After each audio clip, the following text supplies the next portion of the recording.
4. Adam Eddy. Poeta.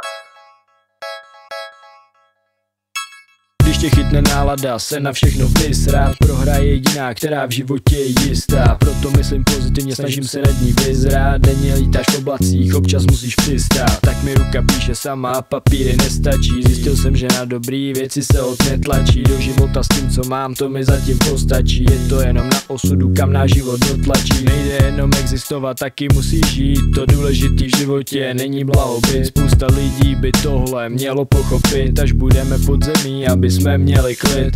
Nevím, jestli ostatní vidí to jako já. Možná je to myšlenka, ve který jsem sám, ale to mi nebrání vypustit to do světa. Teďka Adam Eddy jako mladý poeta. Nevím, jestli ostatní vidí to jako já. Možná je to myšlenka, ve který jsem sám, ale to mi nebrání vypustit to do světa. Teďka Adam Eddy jako mladý poeta. Podív se na světu, vidíš, že je tu krásně. Stačí se nerozhlídnout, já to myslím vážně. Každý světlo na zemi vrhá nějaký stíny. Lidi se v nich schovávají bez pocitu viny. Potom jenom nadávají, chtějí se mít líp. Nenávist šíří kolem sebe a neumějí žít. Ale my jsme se to naučili jako malí kluci. Díky bože za dědu, který ho nosím v srdci.